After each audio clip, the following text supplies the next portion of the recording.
בלילה של סוף החורף, יואב סגר את החנות שלו. הוא כמעט סובב את המפתח בפעם השנייה כששמע מאחוריו קול נמוך. סליחה אדוני? יואב הסתובב. אדם כבן 20 עמד מולו. מכנסיים דקים, קפוצ'ון גדול ועיניים דרוכות. הידיים שלו רעדו, או מקור או ממשהו אחר. סגור, אמר יואב בקצרה.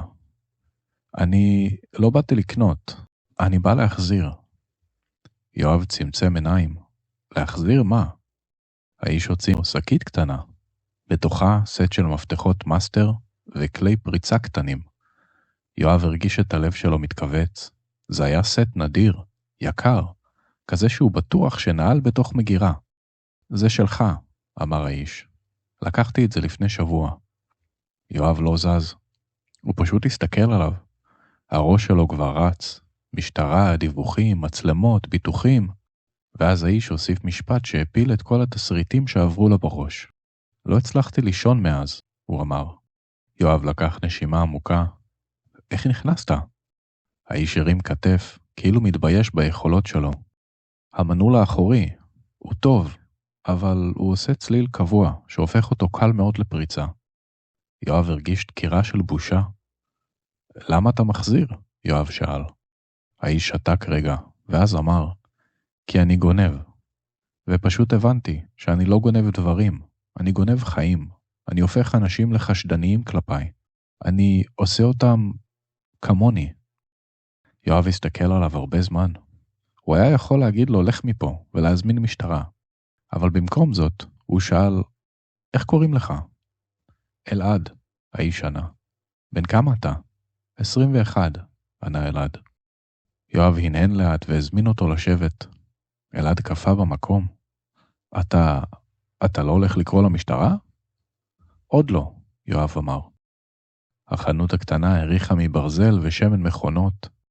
יואב שם קומקום קטן על הפלטה, מזג לשניהם תה בכוסות פשוטות.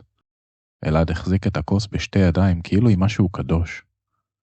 יש לך הורים? יואב שאל. אלעד צחק צחוק קצר. יש, אבל לא באמת. יש לך בית? יש ספה אצל חבר. לפעמים. יואב שתק.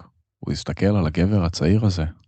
ופתאום לא ראה יותר גנב, אלא מישהו שעשה לעצמו מקצוע מפוקפק, אבל רק כדי לא להרגיש רעב. תקשיב, יואב אמר לבסוף. אם אני קורא למשטרה, אתה תיעלם לי מהעיניים, אבל אחרי זה אתה תחזור לרחוב, ועוד עם הרבה יותר כעס. ואם אני משחרר אותך בלי כלום, אתה תחשוב שהכל משחק. אלעד נראה מבולבל. אז מה אתה רוצה? יואב הצביע על הדלת של החנות.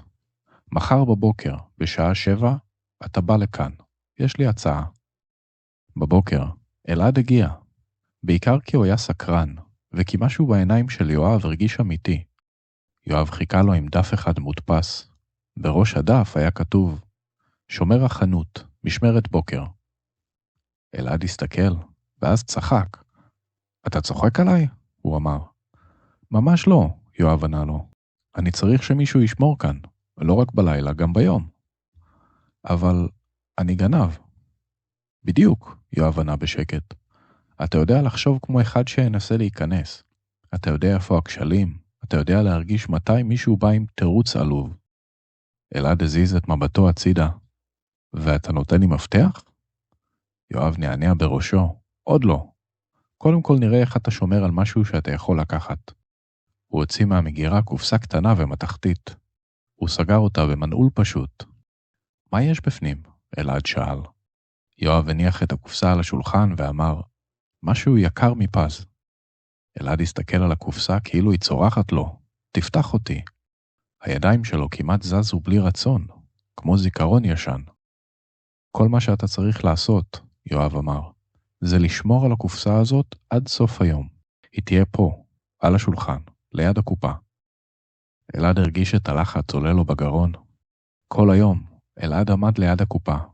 לקוחות נכנסו, שאלו, קנו, יצאו. הוא חייך בכוח. הוא למד להגיד בוקר טוב, בלי להרגיש ציני. אבל העיניים שלו חזרו שוב ושוב לקופסה. רק להציץ, רק לראות מה יש בפנים. אף אחד לא ידע. הוא אפילו מצא את עצמו מלטף בכיס את סיכת המתכת הדקה, שהוא תמיד שמר כדי שיוכל לפרוץ למקומות.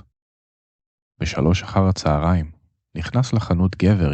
הוא לא הסתכל על המדפים, אבל הוא הסתכל על הקופסה. אלעד הרגיש את זה מיד, את המבט הזה, הוא הכיר אותו. הגבר שאל בקול רגוע מאוד, אתה עובד פה? כן, אלעד אמר. העיניים של הגבר ננעלו על הקופסה ואז אמר, אפשר לראות את הקופסה הזאת מקרוב תגיד? אלעד הרגיש שהגוף שלו מתקשה. לא, אי אפשר. ולמה? הגבר התקרב צעד. אלעד חייך חיוך של מישהו שמבין משחקים.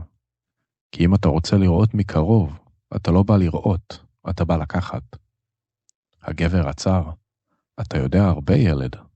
יותר מדי, אלעד ענה.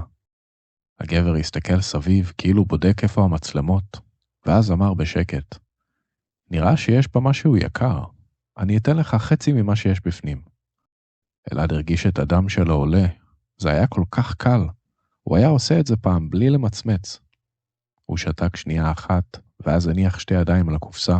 תשמע, הוא אמר, ופתאום הקול שלו נהיה נמוך ורציני.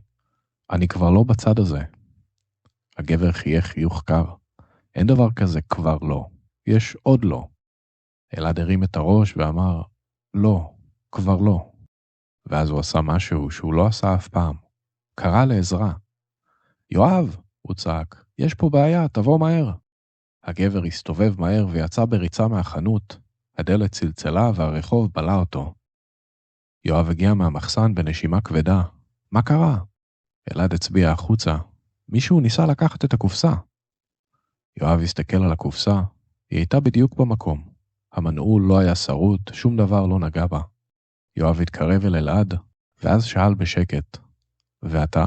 רצית לפתוח אותה? אלעד השפיל מבט. כן, כל היום אני חושב על זה. ומה עשית? עמדתי פה, אלעד אמר. הרגשתי שאני נלחם בעצמי. יואב הנהן לאט ואז שלף את המפתח למנעול, פתח את הקופסה ובתוכה היה רק פתק מקופל. אלעד התקרב, ועל הפתק היה כתוב בכתב יד. אם פתחת את הקופסה ואתה קורא את זה, בחרת שלא להשתנות, ואי אפשר לסמוך עליך. אלעד הסתכל על הפתק כאילו הוא לא מבין. זה הכל? יואב חייך. זה היה כל העניין. יואב הוציא צרור מפתחות קטן, עם מפתח אחד חדש ומבריק. הוא הניח אותו על השולחן ואמר, מעכשיו אתה השומר של החנות, בשכר. למה אתה עושה את זה? הוא שאל. יואב הסתכל עליו ואמר משפט אחד פשוט. כי לפעמים הדרך היחידה להוציא גנב מהחושך היא לתת לו משהו שישמור אותו באור. בחיים, ככל שנמשיך לשפוט אדם לפי העבר שלו, אנחנו קולעים אותו בו, אבל כשנותנים לו הזדמנות ואמון, הוא יכול לצמוח קדימה, ויש סיכוי שישתנה.